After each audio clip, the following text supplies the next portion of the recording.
Yo, yo, what's up, everybody? BT here. It is good to see all of you in the chat already. Stoked to do this. It's been a while since I've been in the studio. I've been so busy over the last month. And I think the last time I did a live stream was with Kofi on the Vista. So it's been a grip. I feel a little rusty whenever I don't live stream for a while and then get back to it. It's always kind of weird. But today we are talking about the Kinefinity Vista. Sorry, this is kind of in the way. That's even more in the way. Jesus. Freaking wide lenses. I've got my KX set up so you can see the back of the screen. We're going to be going through the menus and showing you everything that is current. Uh, there is, I said current and you didn't see it because I was doing air quotes. There is a lot going on with this camera. Some huge improvements made and some wacky things that are still omitted. So we'll get into it. But I just want to say hi to everybody. We got Eric Saunders. Where did the rest of my chat go? What's up? Hello from New York. I was just there with Michael Tobin and Kofi working on a job. Super fun. Wanted to take this camera, and I'll get into why I didn't. Why I couldn't. Let's see. I hope you guys are doing well. So thanks for joining. Central canceled my plans to be here today. I mean, that's really nice of you. Probably didn't have to because there's going to be a review. Like this will be up for a little bit, but I'm stoked you're here. We are back. Let's go, young man. I hope you are delivering good news, my friend. Good and bad. I'm going to deliver the news. Whether you consider it good or bad, that's up to you. I'll just be sharing my take. Please tell me it's ready. I can't. I'll share with you everything that happens, and then you let me know. Mac, what's up, buddy? It's always good to see Mac. Listening from South Florida. How hot is it right now in South Florida? We had the hottest day ever recorded in Salt Lake City not too long ago. 109 degrees. That's just not right. It's not natural, and it must be stopped. What up, Jordan? And we got another Jordan. Jordan, I hope you enjoy the lenses. You're going to love them. I love my Samara Cs. So I'm glad you picked them up. And a whole bunch of people are mad at you for buying them. It's buying them so fast. Like as soon as I hit the sold, like it's done, it's gone. I had like 9 more people like, they sold already? I was going to buy them. And I'm like, sorry. I'm like between this or the FX5. Well, hopefully after today, you'll be a little more clear on what you will want to invest your hard-earned money into. Rumors say the FX5 comes out on Wednesday, or like the announcement about the FX5 comes out on Wednesday.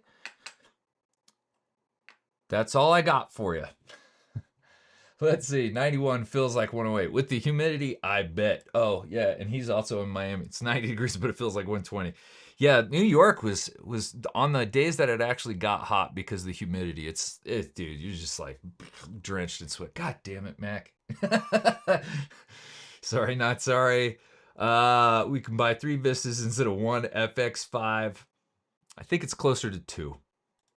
Let's see, but you did not hear that from me. Dude, you don't have to do this, but I appreciate it. Hey, brother, missed you and Kofi in NYC by just 2 days. Dang it. That would have been fun to meet up, man. That would have been a lot of fun. What's up, Mark? All right, so Kinefinity Vista. Where are we at with the Kinefinity Vista? Let's start from the top.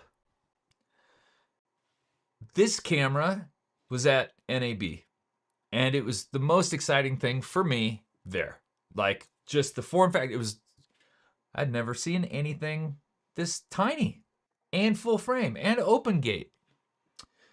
I mean, the mount is literally the size of the camera. Like the camera just barely is bigger than the mount. Really stoked for it. Made a reel on it.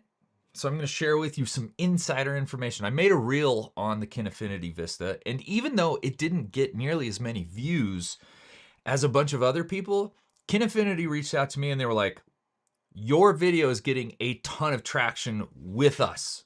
Instead of people just watching it, people are coming to us and asking us about it. And that is why they sent me one.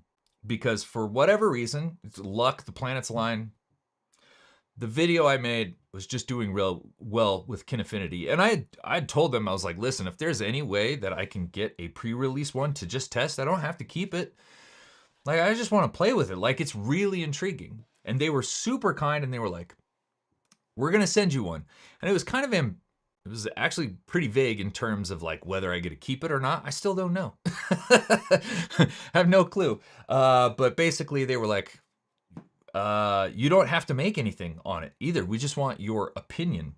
Just know that this camera is not even beta yet. It's basically alpha. And it was. When we got the camera, we got, I think firmware was like 0.4. And yeah, it like nothing worked. There was no audio. There was no focus peaking. There was no way to tell whether or not you were in focus. There was no zoom control. Like all these things had been said that this camera would have, but we weren't able to use. The firmware did not give us that ability. There was no waveforms. There was no false color, nothing. It has an internal SSD. I think it's 256, but by the time it does its little software thing, what they have to put on the SSD, by the time it gets to you, it's around 220 gigabytes.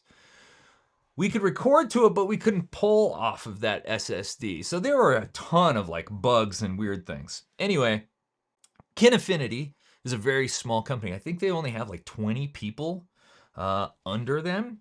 And they worked like mad crazy. And it was seriously for like the first week or 2 weeks, we were getting updates almost every single day to iron out bugs and iron out like problems and to give us more features.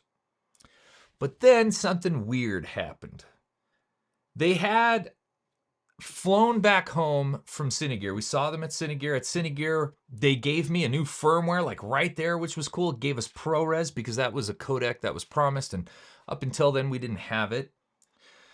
But the ProRes codec had like all sorts of caveats. It only worked in Super 35. You couldn't get audio from it. It wouldn't work in playback. It was basically like a nicety. It was just there as like window dressing. But they also gave me, and I don't have it with me, a electronic ND PL filter or adapter, which was super dope because you could control that ND through the camera. Super smooth. Like you just use the little wheel. Really, really, really cool thing to have. It starts at 2 stops. It doesn't do clear, just like a lot of them. But then it goes up to like, I think 8 stops worth of ND. Fantastic. I'm stoked. I can't wait for more updates. But then they go quiet. They fly back home, which does take a while. But then we didn't hear from them for like 2 weeks.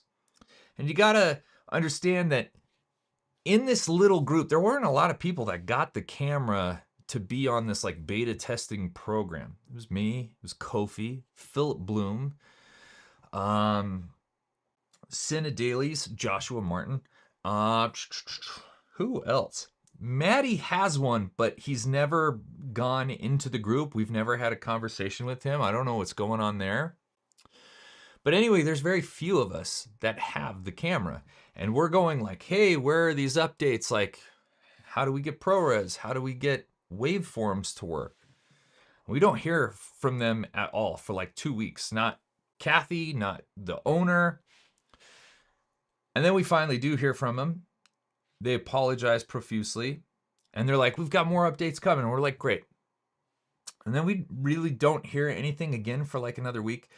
And then boom, boom, they release 2 updates that just like radically changed the camera. The camera is much snappier. The camera's now got ProRes. And we're going to go through all of this so I can kind of just give you an entire menu rundown to show you what it's like.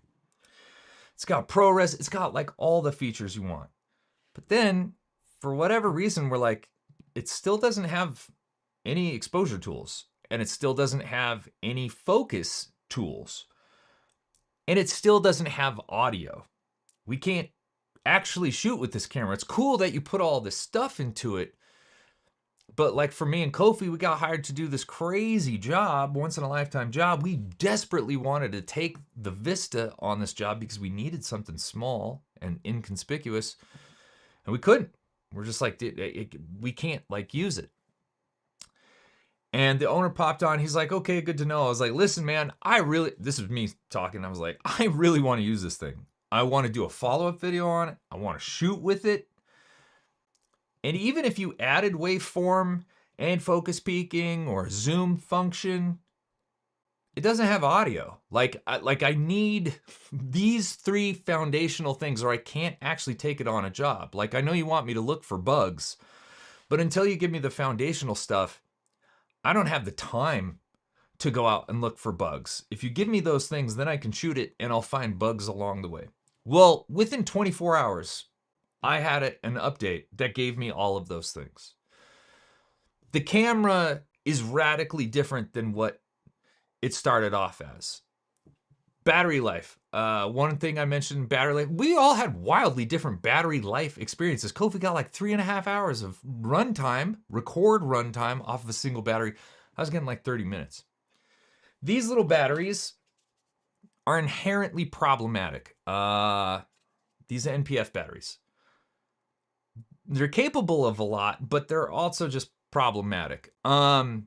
They've dramatically improved the reliability of what you're seeing out of the battery. It used to be voltage, and that voltage would change dramatically over the course of a shoot. It would go down, it would go up, it would go down. Now it's a percentage. So if I show you here, you can see in the top right-hand corner, we've got battery percentage, 95%. And when they first gave it to us, I could charge this to 100 and it only said 55%. The next day, I had a bug fix for that. So the camera is just all around better. Far less bugs, much zippier. If you saw, the menu is a little bit different. It used to just be 4 things. Now we've got 5. But here's the interesting thing, and probably the biggest thing I want you to take away from this, is that it's still not there. If I go to here, let's say I turn on, I want you to see this, I am turning on the mic, okay? So audio is now in this camera, but if we come into here, we have no levels. If I come into, let's see, let's go into, is audio here? Sorry, sometimes I forget where all of the stuff is. Settings, there we go. If we come into audio, you can see our source. I can put it on 3.5 mil, and we don't have any levels. If I put it on in the internal mic, and you can see like this interface is just a lot snappier. It looks a lot better. Oh, not auto, sorry. If I put it on internal mic, we still don't get any audio levels. So I'm on the latest update, 10.006. I have no audio. I have everything else. Again, we'll go through it. I'm going to deep dive on the menu. I'm just kind of giving you a breakdown as to where we're at right now. I don't have any audio levels, but weirdly enough, Philip Bloom got sent a new camera. His camera something was wrong with it, and he could not update it. Every time he tried to update the camera, it would just fail. So they sent him a new one, and they sent him one with the firmware 10.005. So a previous firmware, but that firmware not only gives him working audio, but it also gives him working shutter angle. I used to have shutter angle. Now, if I come into shutter, I just have time. You can see time right there. And if I come into monitoring and we go down into monitor settings, this is where shutter mode should be, but it's not there. For whatever reason, Philip Bloom in a previous firmware that came on his camera has all of those things. So Kinefinity still has a lot of the kinks that it needs to iron out. We are in a far better situation with the Kinefinity Vista now than we were a month ago, but I would say it's still not ready. I would have a hard time recommending this camera over something like a ZR. Now, that being said, it took me one freaking day to get focus peaking out of Kinefinity. It's been nearly a year and we still don't have focus peaking, which should have, that ZR should have never been shipped without focus peaking. And here we are a year later, still asking for it, and we still don't have it. So props to Kinefinity. They're crushing it in terms of like getting firmware out, but every firmware kind of gives us a new set of bugs and they got to work those out. And I don't know when this camera's coming out, but I would say it's probably a month away. This is just my personal feelings. It's probably a month away from being ready. They might ship it in a week. I have no idea. They didn't tell us, but it feels like it's about a month away from being ready. Now, that being said, they're also asking us, what can we do to improve it? What other things would you like to do?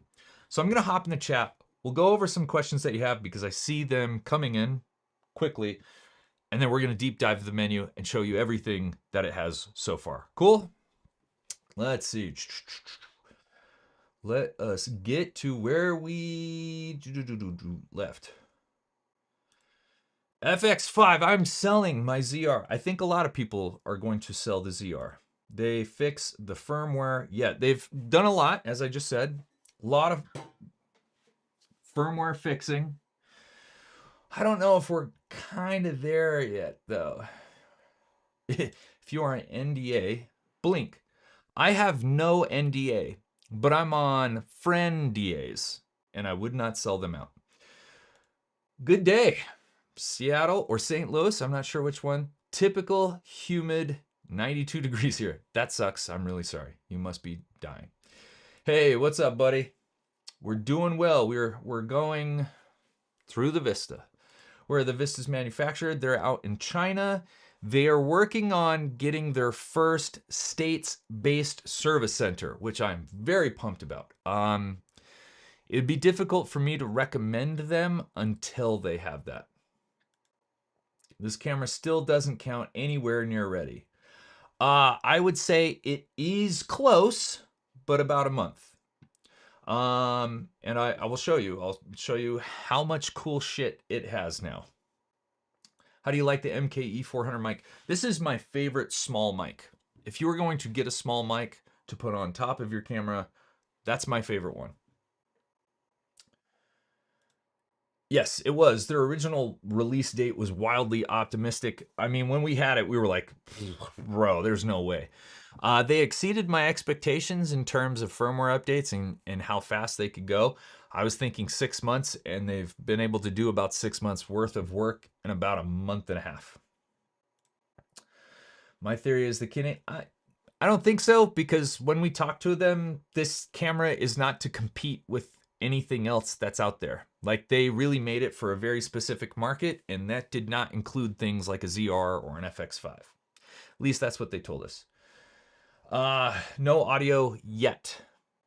Audio works for Philip Bloom's camera. That, like I was saying, so firmware 10, like if you look, let me pop this off. You see right here, when I click on the menu, you can see Kine OS 10.006. Philips is 10.005, and all of his audio stuff works. He actually has more functions and features than I do, even though this is a later release. And he was like, should I update? I'm like, no, I don't think so. Like, you have all working stuff right now, and I don't have audio. Everything else works. Audio doesn't work. Maybe use it for slow-mo B-roll until they update it. Yeah, I mean, I could, and I will say, and this is something we won't be able to cover, it shoots ProRes, and it shoots an H.265. You can do 6K open gate in both, and the image is incredible. I was talking to Cam, and Cam was like, why would anybody want this? Or like, why would they take it? Like, you can shoot just an absolute crap ton of footage on that H.265, and it's going to look better than like 95% of the cameras in H.265. ProRes looks great. Like the latitude that you get with those two codecs, for whatever reason, in this camera, not in every other camera, just because other cameras have H.265 and ProRes doesn't mean they act the same. In this camera, for whatever reason, they have a stupid amount of dynamic range, latitude, which I think is even more important than dynamic range. And just because of the quality of the OLPF and the IR cut filter, the like faces and skin tones just look so good. Like it is a beautiful image that you get out of this camera. I'm really impressed. I knew it wouldn't be ready until like September, October. They always announce something and then it ships nearly a year later. Let's see. Yeah, the FX5 Rush would make sense. Bugs is the name of the game when it comes to releasing hardware. What up, Kof? Thanks, buddy. Kofi is hard at work doing 27 different videos simultaneously. Let's see. Transparency and honesty would go a longer way with consumers, I think. I would certainly stand by a brand that did that, even if a camera wasn't ready. I mean, they've been super upfront. For the most part, I think they've been really upfront with telling us. I know it goes a long way with the consumer, but optics is really important to your brand's longevity and how much the brand is worth. We see it all the time in the stock market. Like one thing looks bad and it can just tank things. And so a lot of companies hide that kind of stuff. Don't hide, they just don't talk about it because it's unnecessary to talk about it. But that's what is cool is Kinefinity hasn't said, hey, don't talk about this stuff. They don't, we, especially Phil, we've been very critical of Kinefinity in the Kinefinity group that we're in with the owner and Kathy. They take it on the chin. They do everything they possibly can to make things better as soon as possible, which I super appreciate. Not every company can do that. Like Nikon, yeah, I can bust Nikon's balls, but they're massive. They don't give a shit. Like they just don't. They're not going to care if I'm going to be like, guys, it's 310 days since we've had focus peaking. Kinefinity did it in a day. It'd be like, and they just, companies operate a little differently when they're this small and this big. What's up, Scotty? I love the idea of that camera. It'll get there. Yeah, I think so. Let's see. Kofi, they fixed a ton of stuff, but we all have different bugs. That is what, and this is why I say I don't think it's ready. If we all had the same bugs, at least it would be like, oh, we know the steps to take to kind of like rectify those things. But because everybody is experiencing different things, it's kind of like whack-a-mole with bugs. You like whack one and another one pops up. That's where I'm worried about the reliability and the predictability of the camera. Like having a predictable camera, that's important. You don't want to be shooting all of a sudden you get some weird bug that you'd never had before that freezes the camera and all of a sudden you lose all the footage. Like that's happened and it really kind of sucks. They're aggressive about fixing bugs, but I wish all of us could experience the same bugs at the same time. I think it would make a big difference. They need autofocus. They don't. You want autofocus. They don't need it because the market that they are advertising to and marketing to is not the autofocus market. We would love it. I would love it. But this camera is never going to have autofocus. Let's see. What's up, Eric? Were the freezing issues mentioned on Facebook resolved in a recent update? I don't know. I just updated this morning to the latest update, which gave me focus peaking, waveforms, false color, and audio. I have not been able to use it enough out in the real world to see if it freezes and shuts down or anything like that. But I will let you know if that happens. Again, they've been super cool. Now that The owner had a little talking to the Facebook group manager and said, hey, why did you kick these guys out? Now we can post, and I will let you know what I find with the Kinefinity. Let's see. Will you or Kofi share some log sample footage today? I can't today. I don't have the time. Me and Kofi have already shared example footage. I would go watch that. I will be doing a big video on this camera though. Like once I get audio, which I think will be in the next 2 days, 3 days, I'm going to pit it against the ZR, do a big video, and I hope to have some footage that you can download for free and just play with to see what you think of it. No, autofocus is not in the works for this camera. My understanding is that there will be variations of this camera in the future, different vistas, and those vistas could very much have autofocus, but this Vista will never have it. Yeah, I don't give out raw footage anymore. It costs me a bag to get in studios and talent help when I pay for people. I've kind of had the same issue. It is difficult to do. Hosting the footage, all that, like there's a bunch of like minutia around that. I agree with Kofi almost 100%. If I can make it work, I'll make it work, but the chances are just watch the video. And Kinefinity has that footage. Like Kinefinity has the footage. They've already done that for you. If you want to go grab it off their website, go for it. For me, I have to go shoot, compile it, store it, save it, and put it somewhere, and then I have to keep it there forever, because in 6 months, if somebody goes and tries to find it, and they're like, hey, it's not here, then I have like a customer service issue that I never wanted to deal with, that I have to deal with. Michael, I'm deep in the red Nikon Ecosphere Raptor Komodo X ZR. How does this compare with the ZR? They're not even, they're completely different things. It's the best way I can put it. If you were going, should I get this or the ZR? That's like saying, should I get a banana or a raccoon? They're so vastly different. The only thing that they come close to is that they both shoot video and they both cost around $2,200. That's it. Other than that, they like operate and do totally different things. I know that was a wacky comparison. That was the first thing that came to my mind. Big thing, like it doesn't have autofocus, it doesn't have RAW, it's super tiny, it's meant to be a crash cam, it's meant to be like a personal cinema camera. It uses like much smaller codecs, it has built-in anamorphic support, it's got like custom anamorphic support. The ZR doesn't have like any of that. This doesn't take photos, the ZR takes photos and is really good at it. Wildly different cameras. I would recommend them to two very different populations of camera people. Let's see, I wonder why they made a public announcement showcasing the camera. They should have done this behind the scenes with you guys, but this gives a bad taste. Yeah, I get it. I don't know why they did it.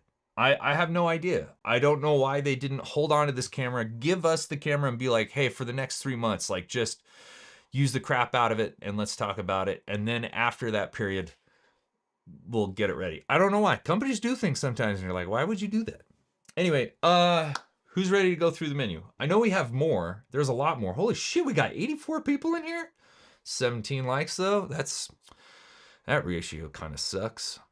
Come on, hit the like button. Let's go through the menu for a quick hot minute, and then I'll get back to the comments. You guys are crushing it on the comments here. Okay, one thing to know about this battery. We're already down to 80%. We haven't done anything. You cannot leave this battery in the camera. This is maybe one of my biggest concerns about this camera. This constantly gets drained.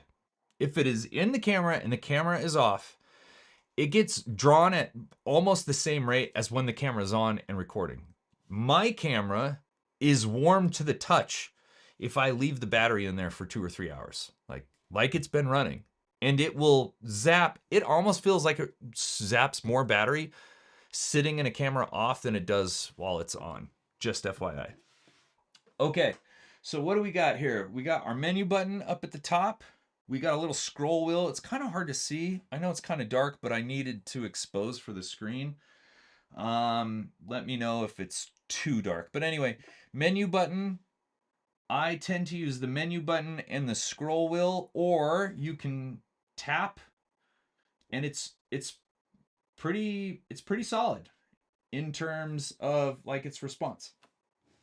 Up at the top, you have your frames per second, and you get a ton of different frames per second.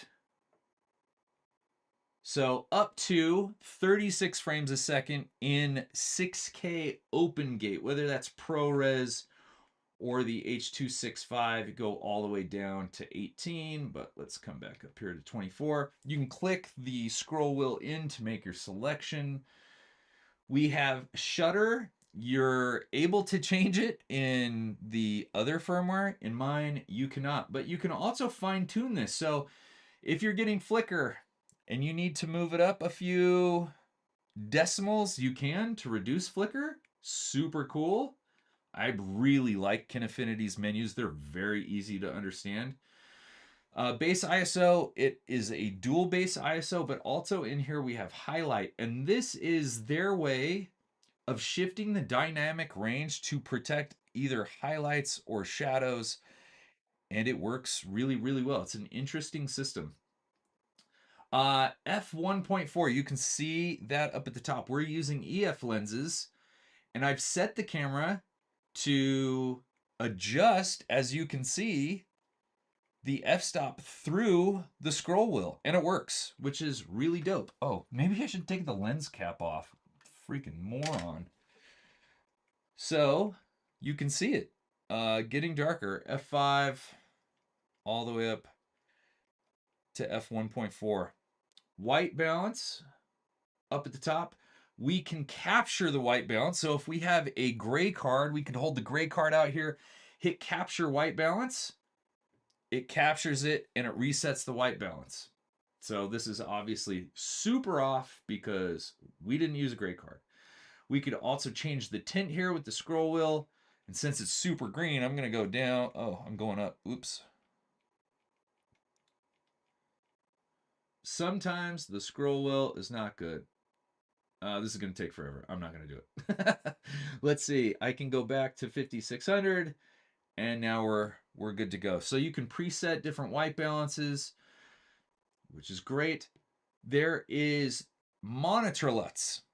We've got neutral, Kinelog 3, KC709. I just used the Newt M.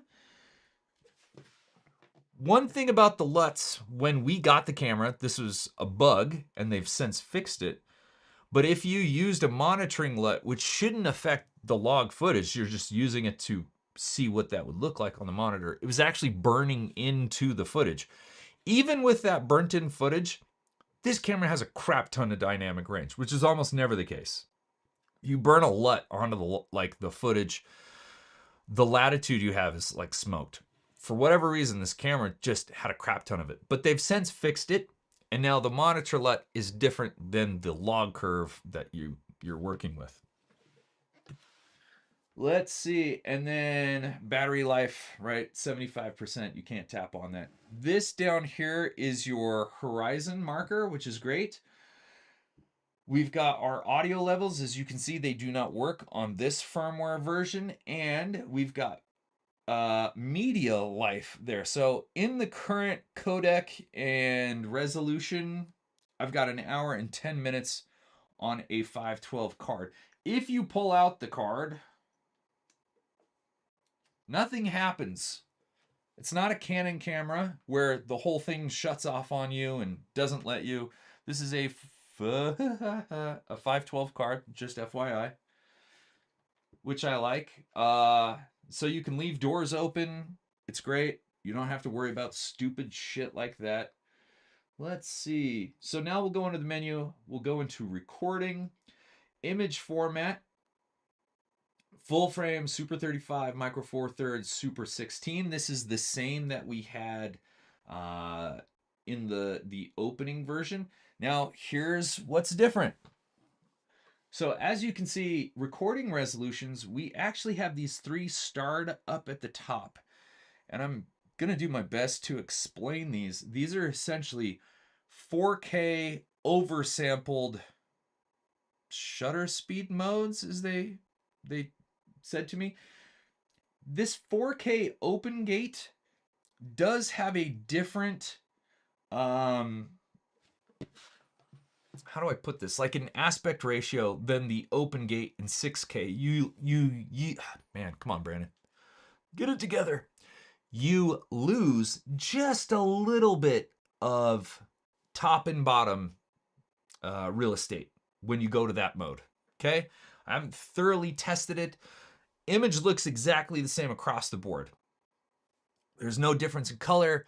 There's very little difference in terms of like the quality of the footage. The only thing I've seen is just that sliver that you lose in the open gate. It's not as big as the 6K open gate. So these are the new like 4K shutter speed modes or whatever they are. If Kofi's still in here, maybe he can like clarify as to what they are, but we've got our 6K open gate. Just a ton, a metric butt ton of resolutions to work from.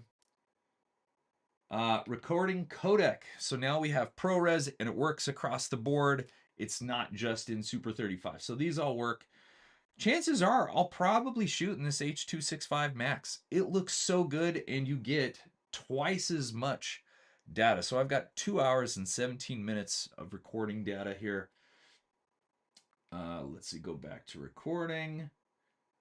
So footage color, now we can burn in the LUT or we can keep it in log. Project, you can, like if you wanted to go through project and slate, like this is a true cinema camera. That's why I was saying it's very different than the ZR and some other cameras. Like you can actually put the project name in here. You can put all of this in the metadata, your cinematographer, all of this stuff, which I will never use, but it's cool that it's in there. Time code. Now we have like a dedicated time code system. As you can see, we have free run, run record, an external time code, and you can jam sync it. I will have to play with this. You can also, I think there's a way to change how you jam sync the time code. There's 3.5 mil, but I think you can also do it through the 2-pin LEMO, if I'm not mistaken. I probably am mistaken. Let's see. And then exposure and custom. So sensitivity mode, you could also change it to EI if you're more comfortable with that. ISO highlight, we talked about the highlight and the dynamic range protection. I don't necessarily know what these numbers are. I'm pretty sure they're stops above middle gray, but you can also add custom frames per second as like profiles and quickly switch between those. And then you can also do the same thing for custom shutters. So if you come in here, you could set up a custom shutter whether on speed or angle, which is pretty cool. If we come into monitoring, we now have a waveform. Right now it's off. I'll turn it on. And source, this is what's dope. You can either choose to have it from a LUT. This is how the ZR does it. I don't like it from the LUT because if you change the LUT, then the waveform changes. But you can also have it mapped to the log. And this is a fantastic waveform. It gives us a marker for 30 deep shadows. It also gives us a clipping point. So we could change the exposure here and you can see it drop, and it's very high quality. It's very easy to understand. I really like the implementation of this waveform. I think it's solid. One thing we did ask though is could we get different opacities and can we change the size and the shape, because it is pretty big back there. Like it takes up a lot of real estate. Let's see, monitor. So we've got waveform. We also now have false color, and it gives you the color definition. But what's also cool is we now have a false color. Let me change this back to, say, 2.2. we've got it mapped to a button. I just hit the 3, and now I've got my false color, which is fantastic. Real quick, custom buttons up here. I'm pressing the number 1. This is zoom. So I can either zoom in 100% or 200%. But what's great is the zoom stays even if you're recording on the ZR. If you hit the record button and try to zoom, you cannot do it. And if you are currently zoomed and hit the record button, it pushes you back out. So we've got that. Button 2, where did my focus peaking go? There it is. You can see it. It's a very good focus peaking system. And if I come through monitoring, so we did this focus zebras, I'll show you that in a second. The focus peaking mode actually peaks and sharpens. So you can like really dial this in, like how thick and how sensitive you want the focus peaking. Right now it's on a 10. I'm going to turn it way down. Sharpen is way up. I'll turn this down just a little bit. But you can select the color if you want. Like we could go back to cyan, background color, edge width. There's so much here to play around with. They did a great job. Zoom. Let's go on. Zoom step. We can even turn 200% on if we come back out. Zoom is on. Let's see. And there's 200% or off. So we get multiples, which is great. So it's very easy to dial in, and we've got our focus peaking. So much, much easier to nail focus and nail exposure. Let's hop into the comments and see where we're at. Let's see. Oh man, really? How does the image compare to the KX or something like an FX3 to give reference? I think the image stands up to any of those, to be honest. The KX has more dynamic range and is better in the shadows. This thing has a better highlight roll-off, and as good as the KX is, sometimes this has a like more filmic image. It looks a little less digital. They're very comparable in terms of image. But the KX having R3D, like the latitude and the malleability in post is better. I am new here, came from the Nikon ZR. What's up, Antonio? Well, thanks for stopping by. Is the sensor speed below 18 milliseconds? No clue. I have no idea. I'll ask, but that I do not know. Sounds a bit rough, but it looks like they are working on everything little by little. I just watched Matt video, and I'm here because I feel they rely watch Matt video. So I feel like I rely heavily on autofocus. If you need autofocus, this is not the camera for you. That's for sure. Does 6x5 anamorphic mode work in full frame and 35 modes? I am not really sure what you're asking, but so we're in full frame. Here's 6K open gate. Here are the different formats that you get. 241. There's the 4.3. Let's go back and we'll go to Super 35. So anything that says OG, you get there's the 6x5 in your Super 35. I think that's what you were asking for. Yeah, ruined it for everyone. I have a video comparing all the sub 3000 cameras, but had to hit the brakes on things. I'm sorry, Kofi, and I know. I feel your pain.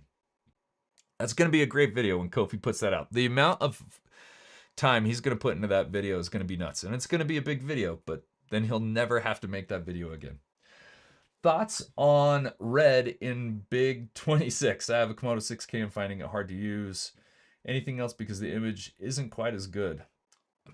Dude, I love the OG. I would use the shit out of it. I just used the KX yesterday.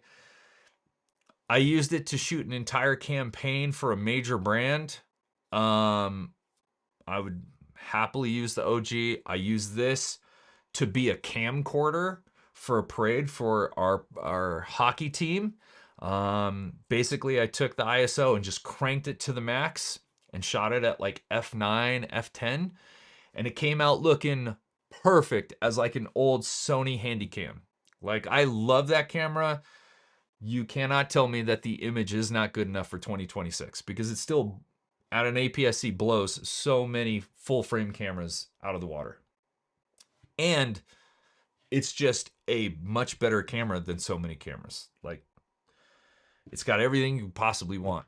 And people are like, it doesn't have autofocus. I used autofocus all day long in this parade, face and eye detect, and it worked fantastic. Let's see. My money is through vicarious means anyway. It's not my money. I'm just waiting to see someone else get one finally. Okay.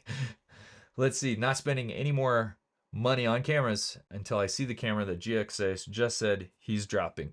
I saw it at Cine Gear 2 years ago, and it's freaking cool. It's so him. It's a beautiful little brick of a camera, and it's, dude, I would love to have one. It's freaking rad looking.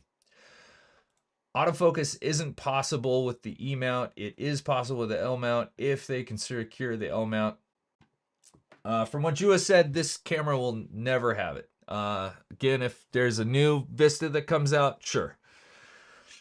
For the price range of where this camera, it's super hard to pick this over the Nikon ZR. Yeah, I mean,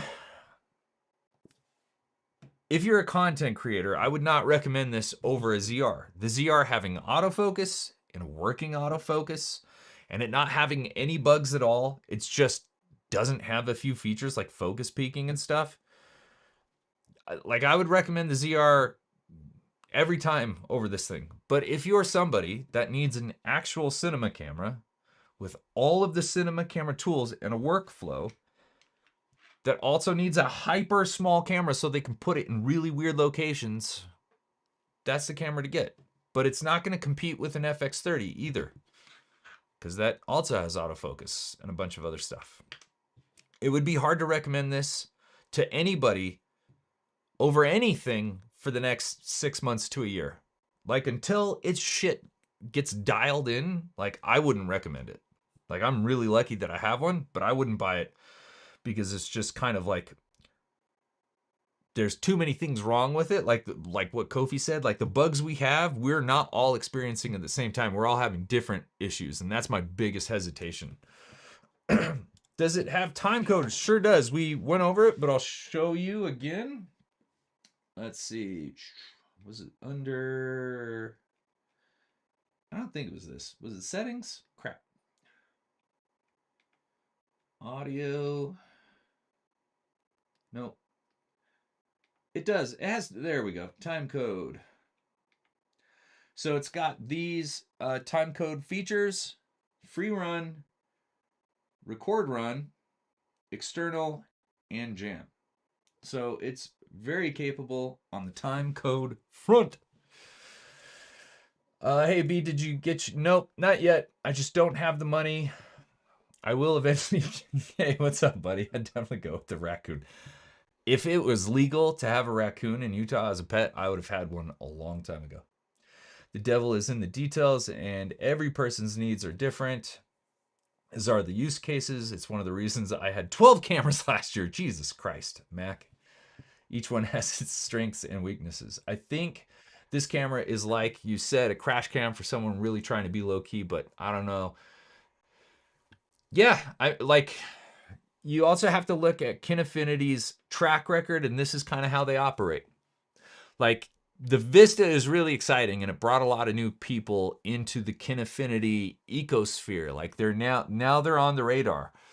But you do have to look at Kinefinity as a whole over the last, I think, 8 to 10 years to go, how have they done things? And they've done things in an atypical way where they push something out and they spend the next 2 or 3 years to make it really, really solid.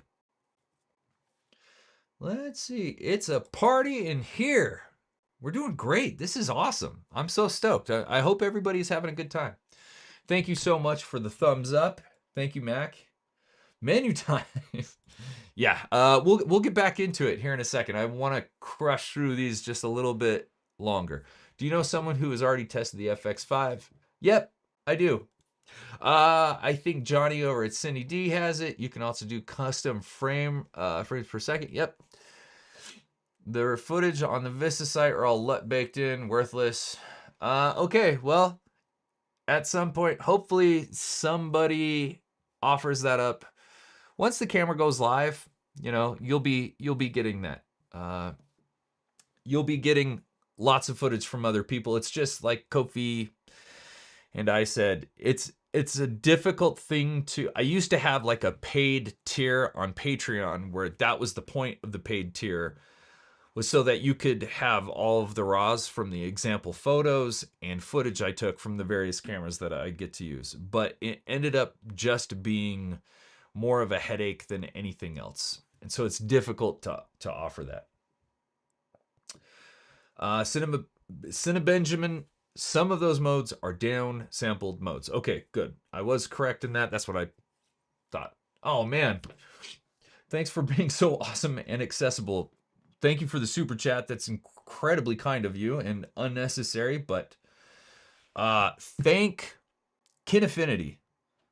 They are incredibly cool with critical critiques of their camera as long as it's not unwarranted, vitriol. They've been really respectful and reasonable when it comes to, well, what can we share? And they've been like, share whatever you want. We can't share the things that we haven't been given, like delivery dates. I have no clue as to a delivery date. But for the most part, they've been like gung-ho on everything, which is freaking cool because a lot of companies wouldn't do that. So you can shoot full frame at 4K. Yep, readout speed, that I don't know. At some point, somebody will test it or they'll give me some numbers. If I find out, I'll let you know. I really hope a lot of these firmware changes get pushed over to the Mavos. Yeah, readout speed, not fast. Yeah, that it's not great. The new 4K mode is better, but I don't think it's ever going to be like ZR speed. Image quality is Did you voice text that? The quality is awesome. It really is. Let's see. Thank you, Kofi. Let's see. Whoa. This is so much better than the Mavo firmware. They have really put some awesome stuff into there. And that's good to see because Benjamin he knows way more about Kinefinity than I do. Cindy D has a video of Vista's fan noise. It seemed pretty loud. Just FYI, my fan does not work.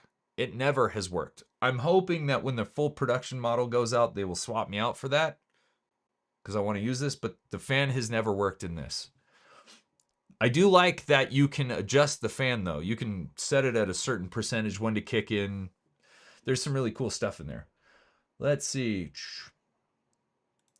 I can't express how much more refined this firmware looks than the Mavos. They've been working on that focus peaking for 3 years. Sounds like Nikon. Let's see. I contacted them. They said they'll send one for me to test after they've shipped to customers. Did you buy yours? I did not. They sent it to me. Huh. This is weird. Are you okay? You seem a little insecure with somebody having something that you don't. Are you a shill? Do I sound like a shill? I've been pretty critical of the stuff they haven't done and the stuff that they've given us. I've also given them props for. Or let's see, do you guys just make videos on videos? I don't know what that actually means. My full-time job is to make videos, so I guess you're right in that assumption. Or do people not know when you actually work on a project? I'm working on lots of projects. Have you tried different NPF batteries? I have a couple of Sony NPFs. These Kinebats are the only ones that really work. When I've used the older Sony NPFs in this thing, things get a little funky, and so I wouldn't recommend it. Wait, the camera works now. The camera's always worked, but the percentage of working has been vastly different. I would say this camera is like 90% there. Oh, that's cool. Time code through a USB port. That would be dope. Yeah, of course. That's why I'm here. I'm no longer here. You no need to read, but feel free to. What was the point of that? Are you just that bored?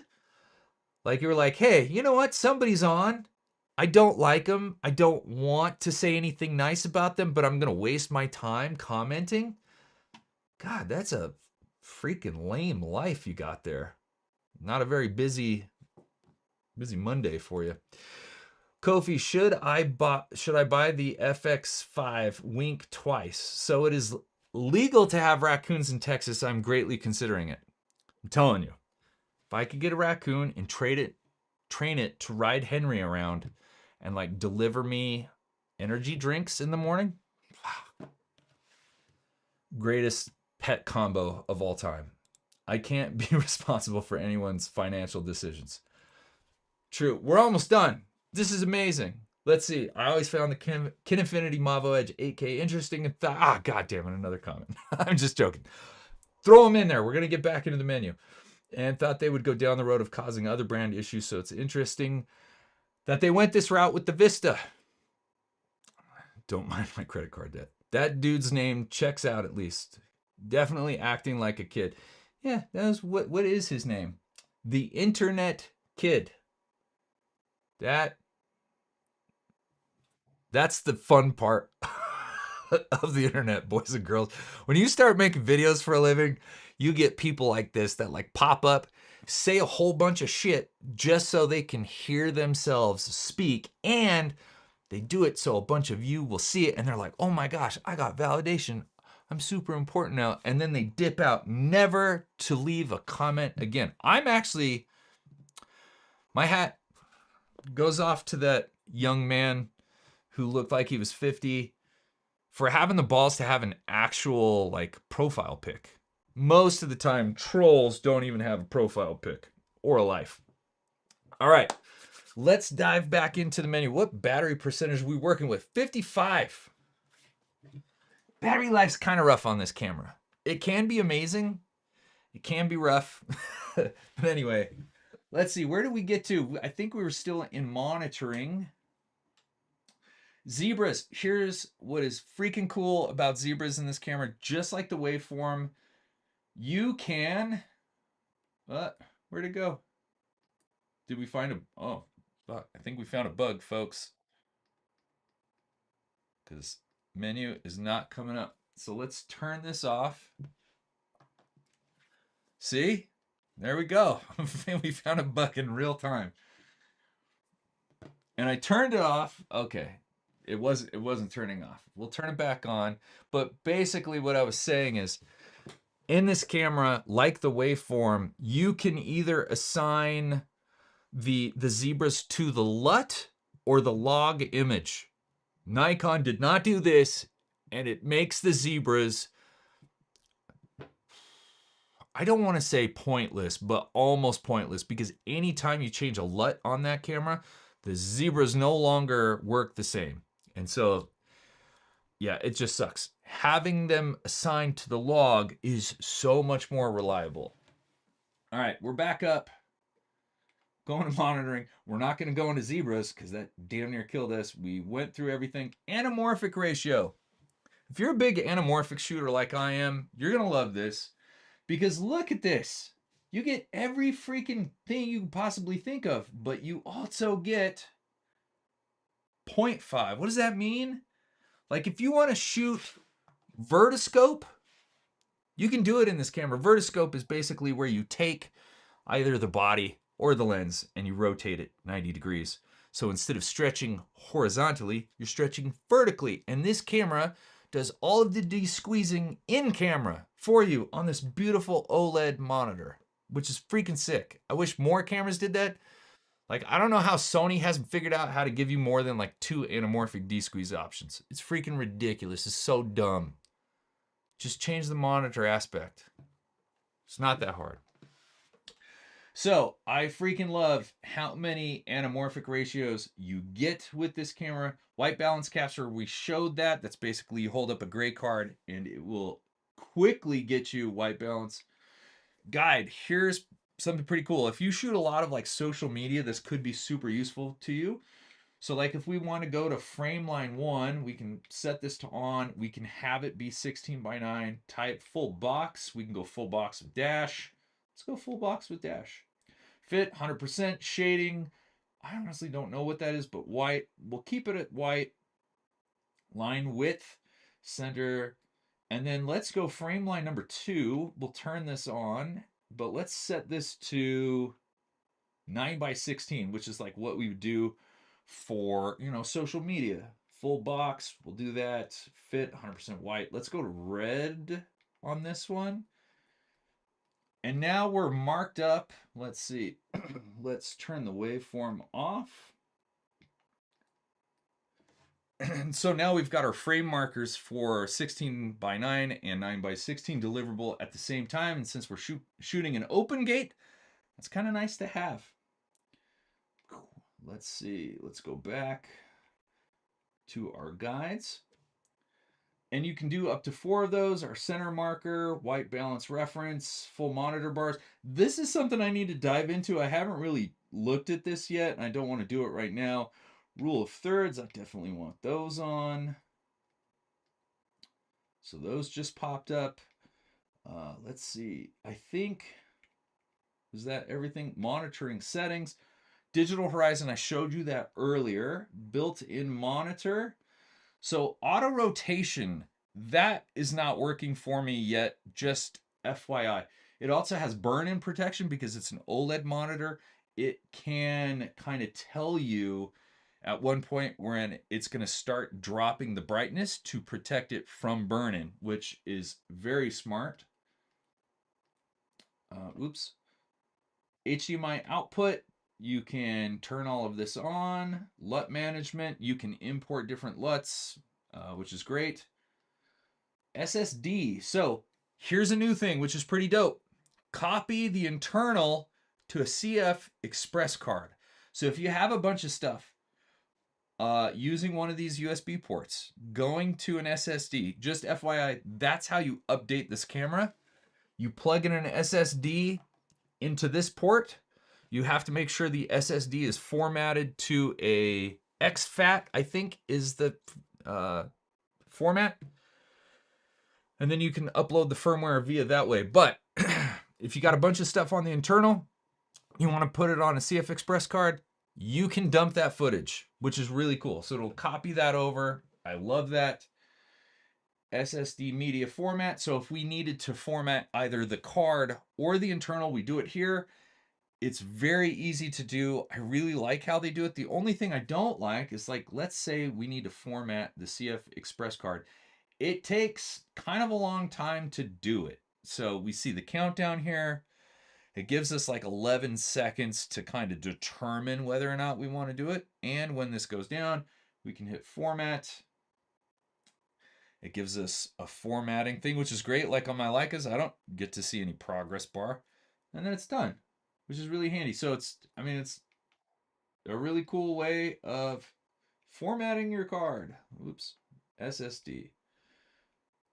Built-in SSD access, that is now on SSD priority. This just means which one of these do I want it recording to? Do I want it to prioritize going to the CF Express card, or do I want it going to the SSD, the internal memory? So there's that. And then SSD remaining, you can either switch it to time or capacity. So we used to have it at time. Now we have it at capacity. I can see how many gigs I have left, which is pretty cool. I think that's it for SSD. If we go into settings, here's our LUT management. If we had a bunch, we could go through them. Custom buttons. Custom buttons are not working for me. They work, but when I assign something to it, it does not work. So button 1 is peaking. Okay? Let's see. If I get out of here, this is button 1 up here in the top right hand corner. If I press it, it zooms in. So that is a bug they know of, or at least my bug. I've told them about it. I've said custom buttons work, but they don't work. Good stuff. Mount, lens, and ND. This is pretty cool because in here we can shift things around that we want our buttons to control off of, like the mount. So wheel button control in EF, on EF lenses, we can have it control the iris, or they actually make an END version of the EF adapter and we could have it control the END, which is dope. And that's what I have it set to for my PL lenses. END stop, we can have it jump a lot by going to 0.3, or we can have much more fine control by putting it 0.03. I really like that it gives us that much control. It's really dope. E-mount setting. I don't have any E-mount for it, but there's that. And then, let's see, was that everything in settings? No. So we went through audio. You can put a tremendous amount of gain through this if you wanted to. You can use the wheel to do it too. Boost off. You can turn the boost on. If we're in a 3.5 mil, you can go a lot farther on the gain, and you'll see it being turned on via that boost button. So once you hit 36 decibels, it goes into boost mode. Again, I have no working audio. No matter what I do, it's a bug. Hopefully it'll get fixed soon. And then playback, just a bunch of different playback options when you want to watch a clip. Actually, so if we record, so we're recording here,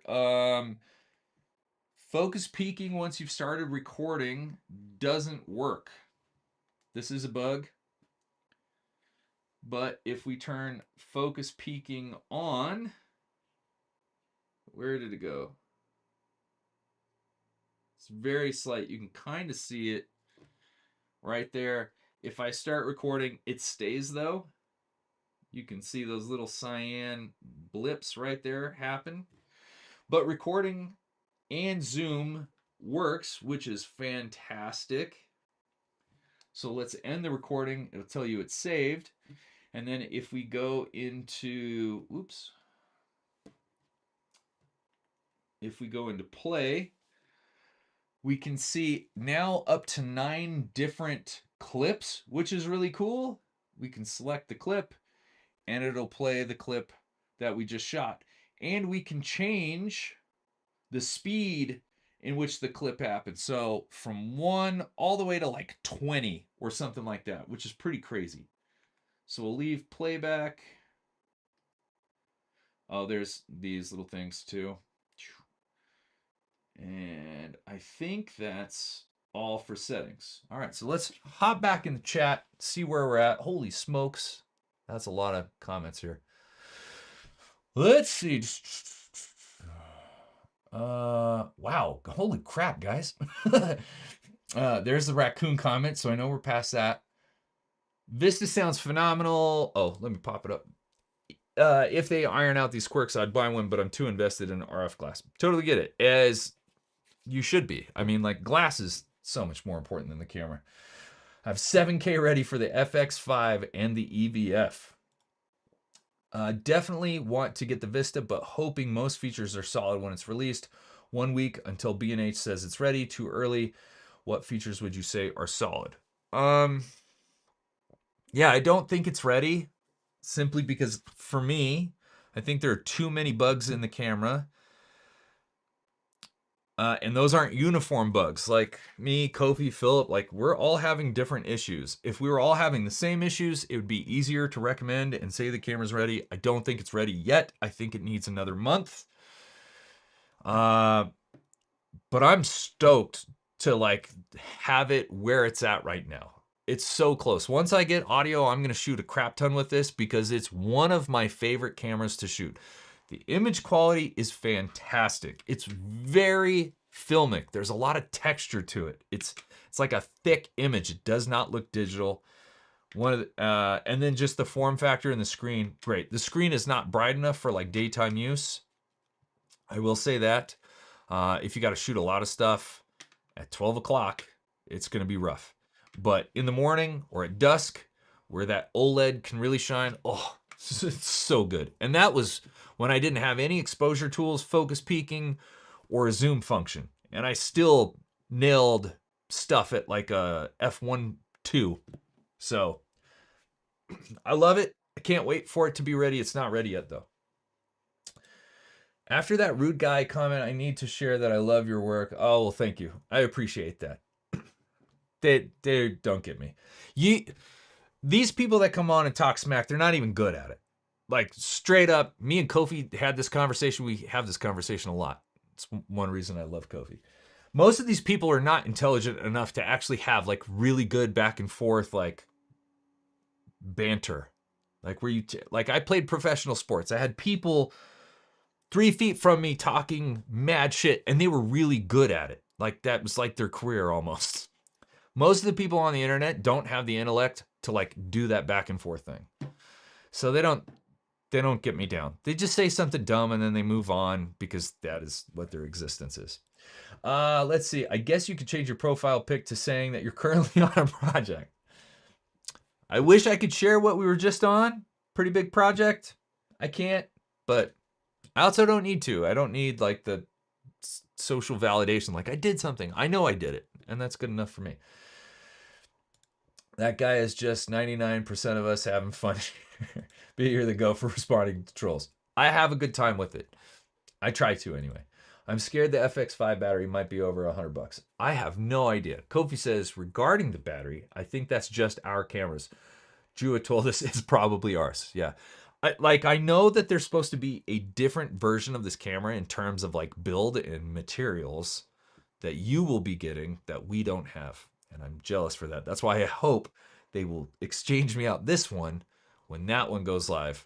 Because it's supposed to have like more metal. It's supposed to have like a different boot up screen. Like, well, I don't have that. It sounds pretty cool. Same battery as the A7R6. Nikon didn't, but Mike did. I'm not sure what you're referencing there, but that's okay. Haters got more energy and time on their hands than anyone it seems. It's true, they do. That's what they make time for, is to be angry and sad. I bought 2 of them for the A7R6. They do last a good amount. Sony is very power efficient. That's what they do. Internal D-Squeeze 0.5 is epic. It is. It's really cool that they did it. I don't know why more people don't do it. This does not seem ready to ship. Still needs some more time in the oven. I agree. Nikon dropped the ball so hard, not including in-body D-Squeeze right out of the gate. Yeah, there was things that they did not include. I'm not so mad about that. I'm mad about like focus peaking. Like how's it taken almost a year to put focus peaking in a camera in one specific codec? Because it works in every other codec. And it even works in that codec in 4K 120. But in 6K, when you have view assist on, it doesn't work. It's freaking mind-numbingly dumb. Me and Cam had this conversation. He was like, what would the Nikon ZR have to do to have you like buy it over, you know, like let's say an FX5 or like something new that comes out? And it's like, bro, like they would have to overhaul. I mean, I love the camera, but they would have to overhaul like the entire camera to get me to like think about it over something that's so much more complete than this potential FX5. If the FX5 has all of this stuff in it, like the ZR would need so much. I don't think it's ever getting open gate. I don't think we're ever getting a compressed R3D because it's Tico RAW. It's not actual R3D. I think we're going to be forced to buy an entirely new camera to get that. We'll probably get anamorphic D-Squeeze, but they would have to like overhaul the menu. They would have to give us like a cinema menu for the cinema side and photo for the photo side. The menu's not good in that camera. There's a lot of things that they would have to do to the ZR. Like they would have to give us the zoom that works while you're recording. There's a bunch. I say that because I'm frustrated that it still doesn't have some basic stuff in it. But also know that I love the ZR. I use it all the freaking time. I shot so much in New York on it. Like I rely on it for huge projects. I just wish it had a few more things. And other companies are doing it for about the same price. And so the proverbial feet of Nikon are to the fire. Here's where the Vista shines. Simple and capable camera with trusty monitoring tools, no AI crap, no hybrid bloat. I mean, I'll take some AI crap when it's AI autofocus. Holy shit. Have you used the A7R6 and watched the AI autofocus go to work? It's insane. How you feel the experience in the menus looks great. Yeah, I to me these are some of the best menus I've used. I think there are a couple of weird placements, like in Philips firmware version, the shutter angle is in monitoring, and I would think it would be somewhere else, like recording or at least being able to tap on the screen to get it to work. But it doesn't. It's in monitoring mode. But the cool thing is the amount of stuff we've said, hey, it doesn't make sense that it's there. Can you move it here? And the next day they've moved it. It's freaking cool. Hot take. I think that this either needed internal RAW or autofocus. I feel like it's too pro for creators, but not. I would 1000% disagree with your hot take. That's okay. Most pros do not use RAW. Almost every pro that I've talked to on a big project does not use RAW. They use ProRes. They use an H.265. Most big projects outside of Hollywood blockbuster movies do not have the bandwidth to handle a RAW workflow from a sizable project. They would rather shoot it in ProRes, give it to a post house. R3D is kind of the only exception to that, but still, if you were to see footage out of this thing in H.265 and see footage out of my KX or the ZR in RAW, you would not be able to tell them apart. That's how good it is. And so most people really want RAW, and I love the post side of it. Listen, I'm a huge fan of RAW. I shoot everything in R3D because I love the post side of things, but I do not believe a camera needs RAW to be professional. Maybe that's the point I should have made from the start. Take it for what it's worth, but below are numbers Kinefinity was willing to share with me in late June. Vista readout speed. No, that's definitely not right. Full frame 6K 17:9, 8 milliseconds. There's no way that's happening. That's way too fast. I think I want to say it's around like 40 in open gate, and I know that's chopping off a little bit, but it's not that big. And if they shared that with you in late June, yeah, I don't. From what I'm seeing with my own eyes, I would say there's no way it is that fast. 100% not ready yet, but I do appreciate the transparency in the development process. Sony and Fuji did this with the Venice and Eterna, albeit privately. Mac, thank you for coming. I appreciate you showing up. Thank you for the super chat. I hope you're doing well, buddy. You make all these buttons and menu style seem so easy to remember. Dude, it's just some cameras are good at it. Like some manufacturers really know how to make it a really easy menu system. Nikon is not one of them. Sony is not one of them. Kinefinity's done a great job with this. It's very minimal. It's not bloated. It's just really simple. And it is why I tend to prefer a 2-camera setup.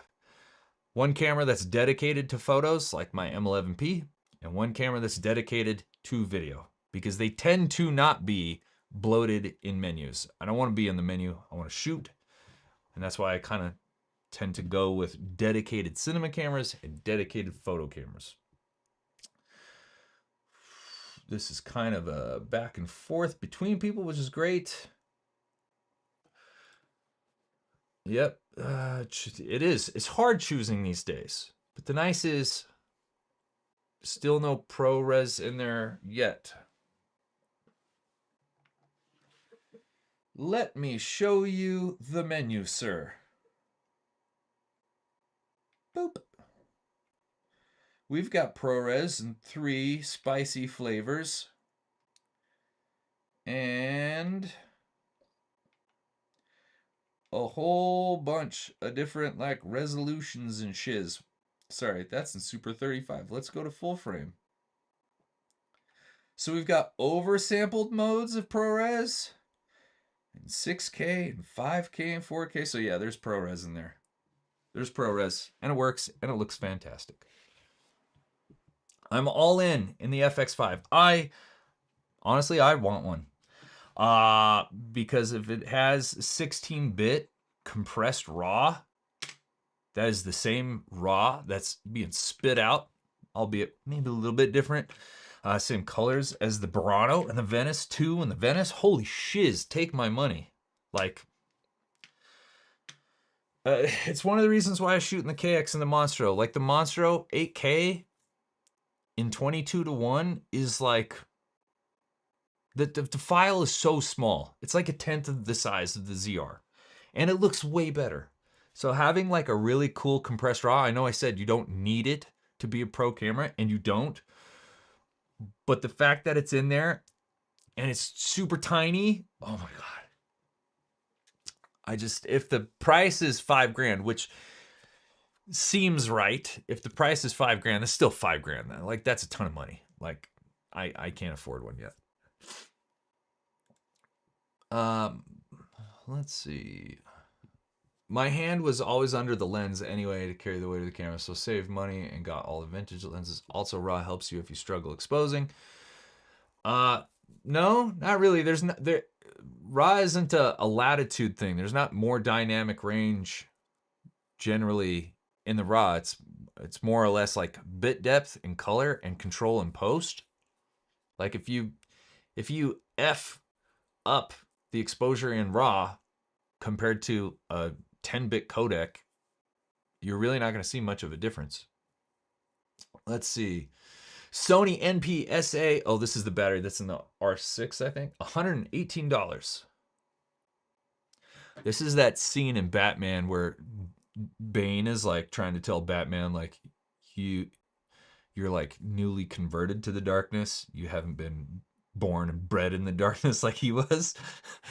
I look at my Leica batteries and I'm like, you guys have just started to see how much a battery costs. That's kind of how I feel right now. Just love your videos. Just trying your best to share your opinions about the thing. Can't realize without too much math and analytics. Dude, I'm not smart enough for the math and the analytics. My brain does not do math. I have a very hard time doing anything other than like, here's a camera. I think it's good. It does video. And that's about it. But I appreciate it. Thanks for tuning in, even though I'm a moron. ZR Pro at 4K giving us all we need. I don't think we're going to see that anytime soon. If I was a betting man, I think we're going to see Mark II versions of the Z9 and the Z8, which would be that Pro version. And then we'll see new versions of the Red Cinema cameras. And probably 3 or 4 years from now, we'll see like a new ZR. I just hope that whatever this firmware is, whenever we get it, something tells me it's probably going to be in a few months, that it's just awesome. Because I love the ZR. I love it so much. I have no qualms with it for the most part, other than focus peaking. I really just want focus peaking to work. But if they gave us all the other stuff like open gate and anamorphic support, such a solid camera. And if they gave us like,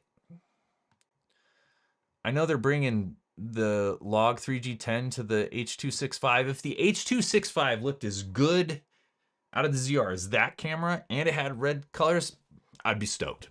I'd be stoked. I don't know if I would shoot RAW again. We need to get the Leica UI folks over to Nikon. No joke. I still think they're biding their time to drop the firmware against the FX5. I have no idea, but Nikon does not care that way. Every interaction that I've had with them, they are doing their own thing. They do not care about other people's timelines.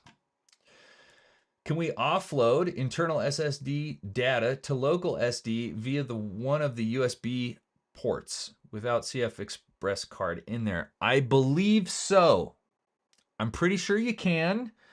I just don't think the speed is there that you would want to, if that makes sense. Like the speed that's coming from the internal, like the USB-C port, it's only one of them. I think it's the second one, is not super fast. Just FYI. You would be better off dumping to the CF Express card and then porting that over. Let's see. Every pro project I've been on is almost always some flavor of ProRes. ProRes HQ seems too big, in my opinion, overall. It is. It's freaking huge. But right now, R3D really is the only RAW that's like compressed and really good. It's way smaller than ProRes. If they have this compressed RAW, it's coming into the FX5, I would be super interested to see how big it is. And like going forward, these are only going to get smaller. Like ProRes RAW is so stupidly big. I mean, HQ is huge too. It's such a joke. But it plays like butter, and post houses like it. RAW doesn't really matter unless you seriously F up in production. You did, sir. You caught the Talbot stream. Thanks for joining.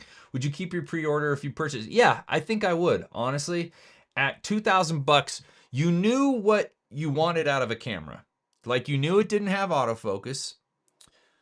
You knew about the form factor. You knew about the codecs, and you were like, $2,000. Like this thing seems dope. Like you didn't think it was a ZR. You didn't think it was like a content creator cam. It was a $2,000 cinema camera with a crap ton of tools, just riddled with bugs and incomplete firmware. If you knew that at $2,000, you're now getting a much more complete camera still at $2,000. I would hold out, me personally. If you've already invested that, unless you need that money elsewhere, I think this camera is going to be really freaking dope. I do think it's going to take a little bit for it to get there, but I think it's going to be really dope. Yeah, ProRes finally made it. The XOCN from the Burano and the Venice is effing amazing. It is. If I had the money, if I can get the money, I would love to get one of these. I've seriously considered the Burano for a long time. For all the documentary work that I've been getting over the last year, I really want one. But if this FX5 can deliver something very close at a fifth of the price, I would probably get one just for the sheer amount of jobs I get asked to do on Sony cameras. Let's see. We record ProRes RAW externally and S-Log internally. The RAW goes through the pipeline, but the S-Log is what gets archived. The issue with RAW flow. Yeah. It's huge. I actually just had a talk with OWC, and because of a couple of jobs that I landed, I'm like, what's your price for a 144 terabyte DAS? They're like, okay. So yeah, it's shooting on RAW just is crushing me. Any whispers on Lumix working on anything? We had whispers of them working on things like a year and a half ago. So I don't know.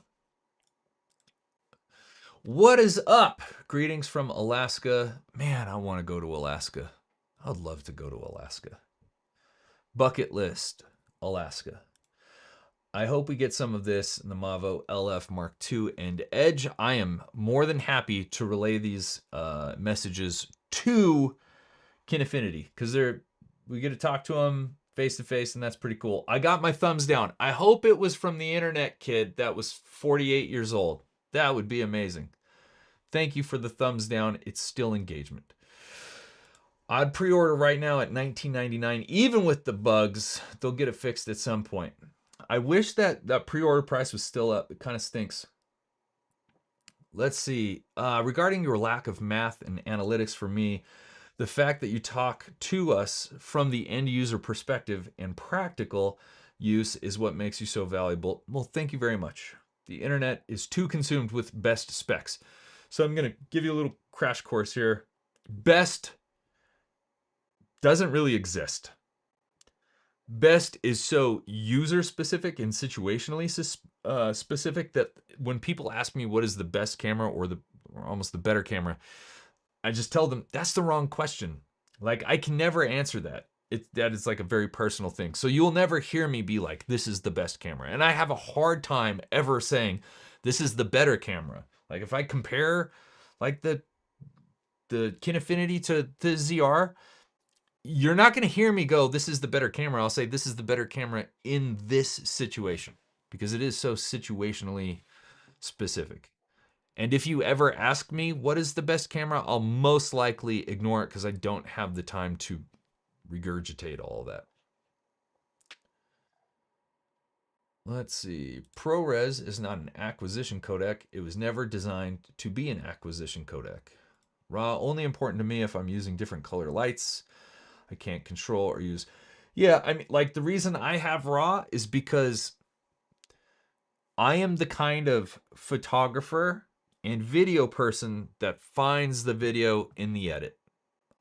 Very rarely do I have the brain and the vision to do everything up front and like just have it ready to go in the moment.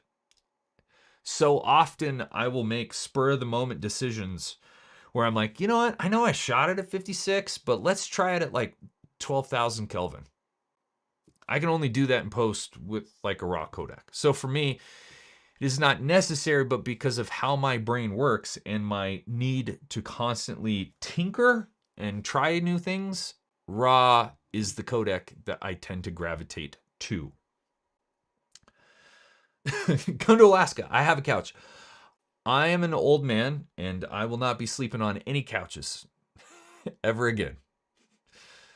I don't sleep downstairs, and we have a spare bedroom for that. So I will get a hotel, but I appreciate that. Okay, I'm reading between the lines. The FX5 is fire. Dude, I do not have an FX5. I wish I did. Do I know who this is? Nope. FX5 might be overpriced. I don't know why it would be overpriced. We don't even know what the price is. And you haven't used it. How would you know if it's overpriced? Do you have one? But once again, Sony will push, let's see, once again, will push Sony to take up more of the market, especially higher up. Nikon better speed up with their next RED cameras.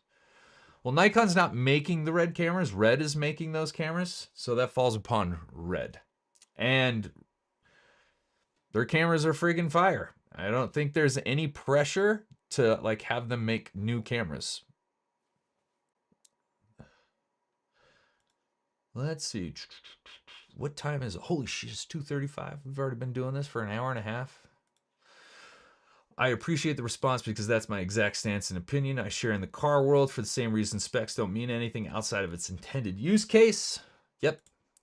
When I started, it was all DNX HD. Alaska equals Scott Balcom. Dude, I would love to see Scott here. Where is Scott? I mean, he has his own channel. I don't know why he wouldn't be. Let's see. Scotty, if that's you, that's a mean, dirty trick, and you need to say what's up. And a couch that would fit Scott Balcom would be the size of like a queen bed, so I'll take it. Main strength of RAW is white balance change. Most mirrorless users are using rubbish VNDs, so being able to correct heavy ND stop color shift is a lifesaver. That is true. That's why I use it. That's the only reason I use it is for fun times in post with color. Just wanted to say thanks for sharing the info. Already have an FX30 for autofocus. Wanted to get a camera with 6x5 2x anamorphic support. Fingers crossed it ships soon in relative working order. Me too. Let's see. Did I cover, what are we at? 30%? Battery. How do you guys feel like the battery life is doing just sitting here? It's only been an hour and a half. We've used 70%. I feel like that's not too bad, but we haven't recorded anything. Again, battery life has been all over the place for all of us. Let's see. Monitoring, anamorphic ratio. So these are the D-squeeze options. Yeah. We get the 2x, which is dope. I can show you what that looks like. So you'd see that stretched. And then we could go into recording. We could go full frame and we could select go to our open gate, and then we get our D-squeeze. It's just a really easy system to use. I really, really enjoy it. Let's see. Dude, what are you doing? You're killing me.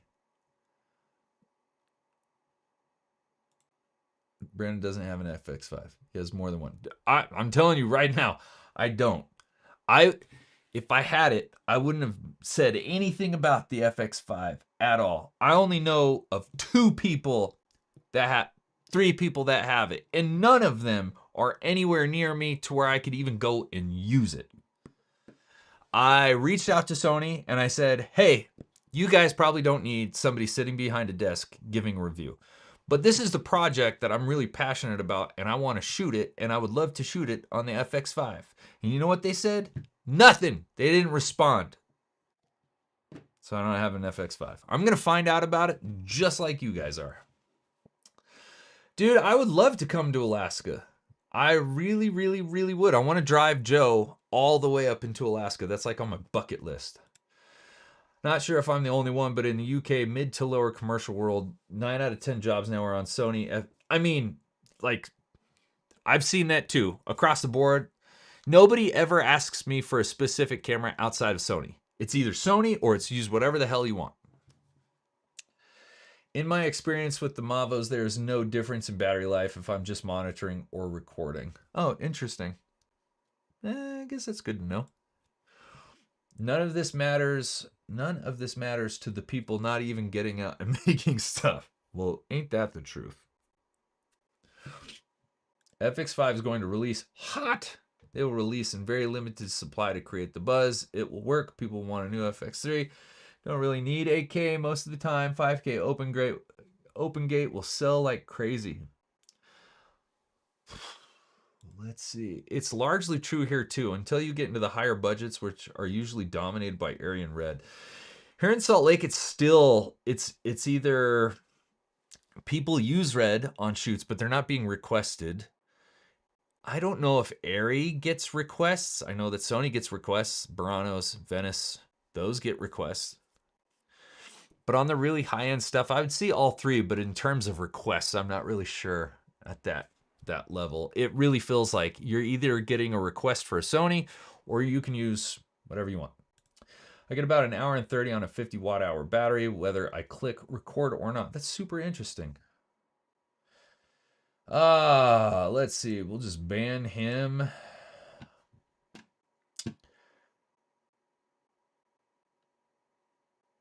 Just so you know, I banned the Talbussy. He got banned from Brandon Jarrell's live stream. Like, he hopped on there. The only reason I banned that person is not because of what they're saying. It's like, if they had a different profile picture so people would understand that it wasn't me, they would be fine. I'd let them comment as to whatever they want. But the fact that they're using my profile picture and then they're using my nickname to try to get people to think it's me, that's just an instant ban. It's nothing personal. It's just I don't want people to think what they're saying is what I'm saying. Because if at any point he says something no bueno, I don't want that to reflect on me. How do you feel about the rolling shutter? I know the Mavo Mark II, it's not good. It's not good on this either. I did one rolling shutter test. I would have to test the new mode to see what it's like, the oversampled mode. But something tells me it's like in the mid 30s to like mid 40s. And that's still super usable. You can use that on a lot of stuff. You just don't go, right? Like there are times, if you got a shutter that doesn't read very fast, you're not like whipping it around. But the other thing is, like, I've seen movies where they do use like maybe a shutter, a rolling shutter sensor. That's not great. Nobody gives a shit. They just don't. Selling my current gear to get the Vista all in. Good luck. Venice 2 is requested a lot. It is. I would love to get a Vista 1 because they're so cheap now. FX5 rumored price is just under FX6 in Europe, 54 100 euros and 59 with the XLR handle. Fairly confirmed source on that. Is there an oversampled OG? There is. Back into the menu. So if we go to recording, go to 6K open gate, it's right there. Boom! So you got an oversampled open gate mode. On the high end in SLC, I used to work for a rental, so I know it's about 80% of area. All right. No problem. Hey, it's Kofi again. I guess the RS was around 25, 40 is a while. Well, I'm not good at this. Like, I'm just guesstimating. I had the SL3 from Leica, and that was the worst rolling shutter sensor I had ever seen, and I heard that was around 100. And I have the S1R Mark II, which is also not great, and I think it's around 40-ish, and I thought it was similar to that. But again, that's just me eyeballing something. And I also don't care. I don't care unless it's so bad. And for me, even if it's mid 40s, it's fine. I'll make do with it. I'll just shoot it differently. I'll treat it differently. I was watching Silo the other day, shot on an Arri LF, and there was a shot with some super bad rolling shutter artifacts, but like, it was fine. Yeah, that's generally how it is. You were correct on rolling shutter. TikTok and Insta have ruined people's standards of quality for film. It is kind of weird how many people get up in arms about a bunch of stuff, and then you go see the best movies on planet Earth, and they do all of those things that are pissing people off, and they don't complain. They don't say anything about it. The only time it really gets talked about or it's like really noticeable is like on YouTube with a bunch of us hacks. As good as some of the YouTubers are, this isn't for everybody. We're still not that good as a crew of 150 people, if that makes sense. Like just by ourselves, there's only so much we can do. And those things like rolling shutter is probably going to be more apparent on a YouTube video than it is in the theater. Seen Venice ones for around 10 to 15. Yep. Is gyro data added yet? No. Gyro was not slated to come out until like a month after its release. It's like one of the furthest updates that it's getting. Gyro and something else, and I can't remember what it is right now. But it is like it's gonna happen, and when it happens, that's gonna be great because the micro jitters out of this camera are pretty nuts. That's the side effect of having such a small camera. Let's see. Have you tested timecode input on the Vista? Nope. Guys, like I like using cameras. I'm not a huge fan of like testing cameras for the sake of tests. That's why I don't do a lot of reviews. It's just not my cup of tea. YouTube is the coolest freaking job in the world because you can make what you want to make, and somehow, if the planets align, you're gonna make a living at it. I just want to go out, shoot, and make cool stuff. I want to be out in the mountains. I want to go out in the desert. I want to go like in the forest and shoot and make cool stuff. Testing things for the sake of testing, while I can appreciate it, is not what my brain wants to do. So it's like, if I'm not getting paid, why would I do the thing that I don't want to do? So it's very rare you're going to ever have me do like a full-blown review where I get into the weeds on super analytical stuff, because I don't like doing it. And two, if I don't like doing it, it's probably because I'm not good at it. Both of those things are true. I don't like doing it, and I'm not good at it. So I'm probably not going to test time code for the sake of testing. Now, if I got a project where I need time code, then you better believe I'm going to test it because I'm going to need to know how to use it. And in that case, I would do it. But since there's nothing on the horizon, like I'm not going to take this camera out and go do like a huge deep dive of every single thing in every situation, in every scenario, testing every variable I can, because I would rather staple my kneecap to a hot coal, if that makes sense. I just want to make cool stuff, and show that stuff to you guys. I do not like being behind the desk, if that makes sense. And it's really hard to test some of that stuff out on top of a mountain. Let's see.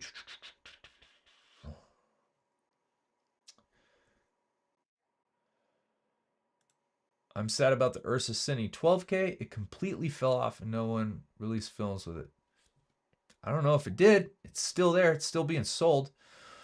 I love my Ursa Cine a lot. Put a battery on. You were ready to go. I mean, my buddy Tyler Edwards shoots the ever-living shit out of this camera. He loves it. No faff. This man is in Britain. He's in the British area. He's in the UK. Gotta run, man. Scott, it was good to see you. Next time, use your real account so I actually know it's you, you big doof. There's an HBO show on HBF. 12K. I forgot the name. Kofi, that was weird. The only other UC I'll ever see in the wild will be Kofi's. He's got one. There's a lot of people that got him. The only thing I know about it is that it doesn't do well with high ISOs. Maybe that was the Pixis. I can't remember. Yeah, I wouldn't trust any YouTube video on rolling shutter until the camera is like production ready. I need to see more projects with it. So torn, either getting the Ursa or the Venice 1 versus Eterna and Red Raptor. That's a lot of stuff. Just get the thing that suits your needs. The show is called Rooster. Rooster was on the 17K, cropped down. I care about image. I care about color, image, and camera rig ability. This one's pretty riggable. Oh, hey, I didn't even show you this. I'm sorry. Now that we're almost done, check this out.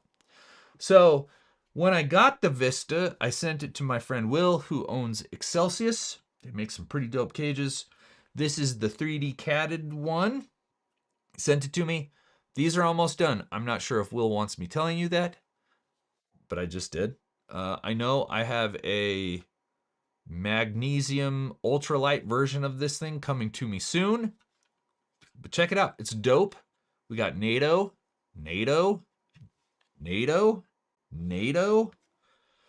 and for the first time, he built in some Arca Swiss because I begged and pleaded. Please put an Arca Swiss plate in here so you can pull this off, and this part right here is an Arca Swiss, which is sick. The only thing we got stumped on was the location of these cold shoes, because like one cold shoe kind of gets in the way of the power button, but there really wasn't a better place to put it. But if you get a Vista, this thing is going to be awesome. It's even got finger holes like milled out, and it works. Like, it's super comfortable to use. Like this part for your thumb, it's just dope. I don't know if you can see it any better on here. Nope, not really. You can move this for a second because I think we're done with that. But this is the Vista cage. It's going to be pretty sick, guys. I'm excited. Will's done a great job with that.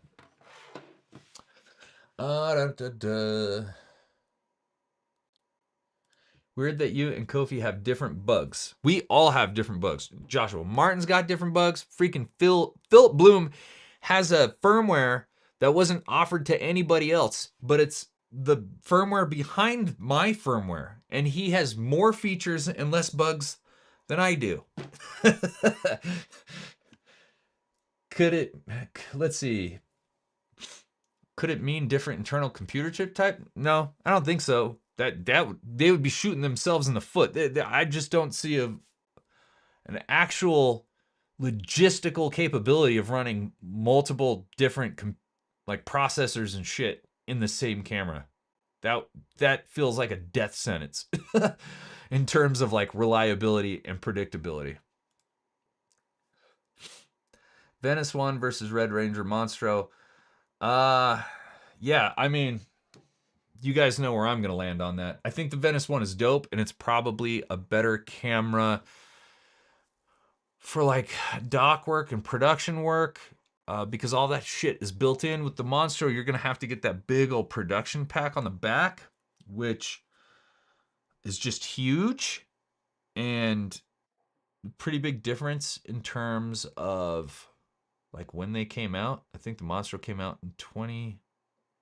Is the Venice 1 that old? To me, the Monstro's got the best image of any camera I've ever used and or seen. Color, texture, grain, like all of it, it is the best. I prefer it over the Raptor X. I prefer it over the Mini LF. I've never used the LF, but I've had tons of like real world LF samples sent to me that I've played with, and the Monstro just beats everything I've used. What's up? Thanks for dropping by. Do you ever think that dynamic range will ever put Kinefinity as a work... Huh? Do you ever think that the dynamic range will ever put Kinefinity as a workflow for grading? I'm not sure what you mean by that. I'm sorry. What ISO do you personally top out at with the KX? Is it good to 6400 or not good? Yeah, it depends on what you want to do with it. So I set it to 6400 and shot in bright sun, and then shot it at, I think, f11 because I wanted to make it look like a camcorder. I think it's totally fine at 6400. And I don't denoise anything. I don't like apply noise reduction to any of my clips. And I've shot at 6400 before with it, and nobody's ever said anything. Was close to getting the Mavo LF Super 35 Mark II. That is a long name. The color on them is straight airy, but the rolling shutter killed it for me. You will really notice it if you're using a 100mm lens plus. Yeah, I mean, the longer you go, definitely the more apparent it becomes. Have you tried the ZV-E1? I have. Been thinking of getting one. I want a ZR style camera, but don't need those file sizes. I didn't like the ZV-E1 because that's the Sony, right? It's like the small version of the FX3. It overheated all the time on me. And I had autofocus issues with it. Hello, since this can have an active email, will it be able to work with the Tilta E to PL? No, because it doesn't have autofocus. Also, Tilta guys, I don't know when you guys are going to learn this, and I hope you don't learn it the hard way. I was with Kyle Meshna last night, and he has that. He put it on his A1 Mark II, and his A1 Mark II's autofocus no longer works. Tilta with hardware, cages, fantastic. Tilta with electronics, they do not have a good history. And it burnt Kyle's autofocus to a crisp on his many thousands of dollars camera. It's burning people's autofocus in their Sony systems. I would not trust that thing with my life. Tilta and electronics, no bueno. But to answer your question, no, it will not work because it doesn't have autofocus to begin with. Let's see. Yes, great looking cage and great call on the Arca Swiss. On the Arca Swiss note, this looks like the best form factor for switching to vertical filming. It super easy because it's just a little block, that's for sure. The Venice has amazing crop modes. That all looks super good. Open gate, full frame, Super 35. Let's see. I'm so glad I don't have access to nice reds anymore. I try to wipe it from my memories. Venice 1 is very old, like 2017. So there's the same age. Brano would likely be better for most. I really want a Brano, but it's also really big. It is a big camera. Venice 1 is still a much nicer camera than Brano. If you don't need IBIS and AF, that's why I wanted it. Plus autofocus. Sorry, DaVinci Resolve. I'm still not sure what you mean. Like, can you color grade it in DaVinci Resolve? You sure can. I don't use DaVinci Resolve, but that is changing. I have finally decided to take the time and learn DaVinci Resolve, and oh God, I hate it. I hate it. Any word on Tilta batteries? I would. Just 1 second.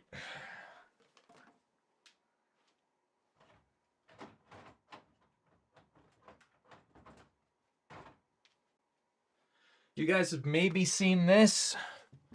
This is the Tilta 4-way charger, right? Four charger thing. Within 2 days, this thing stopped working. It would not charge anything. Bought it, fried, 2 days into it, complete, doesn't work. Tilta wanted like photos and video to prove that it didn't work. And I went, look, all it does is blink red. I've gone through like 6 different chargers, bunch of different cables, and they just wanted to blame it on me. Doesn't work. I don't trust Tilta with electronics. That's just me. If power has to run through something of Tilta's, I feel like you're just taking your life into your own hands at that point. You're going, Jesus, Tilta Jesus, take the wheel. The tilt issue seems to do it with power surges on the autofocus adapter. Maybe the electric contacts take different power, and Tilted didn't know. I wouldn't put it past them to not know. Moses Sandals, you're switching to DaVinci. I'm trying to learn DaVinci. Switching to DaVinci? No. Filtrox makes lenses, so I guess they understand the mount better. Yeah, maybe. Guys, it is 3 o'clock. I have a hard out at 3. I'm on dad duty today. This has been a blast, though. I actually really enjoyed going through the menus of the Kinefinity Vista. And just so you know, 2 hours, we're at 5% battery. So you got to see in real time, the camera came off once, I think, because we had a bug, we had a freeze. But anyway, thanks for joining me. I hope you guys enjoyed the video. Stuff that's coming for me, I'll hurry and give you an update. I've been on like 3 big jobs in the last like month and a half. I shot a campaign. Oh, I wish I could tell you, but I can't. That was supposed to come out tomorrow. I got a text today saying it wasn't coming out until August 11th now, so that sucks. But I'm really, really proud of this. I was the DP and the editor for it, for a brand that I love. So I'm excited for you guys to see that. I'm going to be doing a BTS, like how I shot this video. If you're interested in getting a really good look out of something with one single light, like this entire campaign was shot with not even a light and a softbox. We just used a freaking spotlight projector. So I'm going to go over that. Had another big job in in New York for the last like 9 days, 10 days. That we're not going to be able to speak about, but while I was there, I shot a bunch of stuff on the Luna Ultra.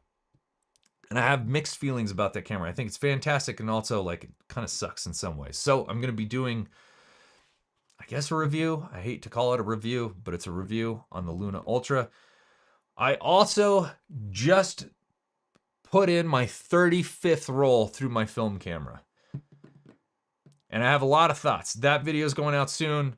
Nikon ZR, 300 days with the Nikon ZR. That video is coming out soon. There's a ton of videos coming out about a wide swath of things, productions, like actual jobs, and also YouTube. So if that sounds fun to you, make sure you hit the like button on this video because that just goes a long way with the YouTube algorithm. And then make sure you subscribe. But thank you so much for today. Thank you to Mac and the other gentleman for the super chats. That was incredibly generous of you and not necessary. Let me know if you would like to... Oh, wait. There is a live stream coming with me and another person much bigger than me about something that you will want to see, and the Nikon ZR. I guess being the Nikon ZR guy, I got the call. That is going to be this week, and I will let you know about it, but that's going to be a big live stream. Anyway, thank you for everything. I will catch you later. Peace!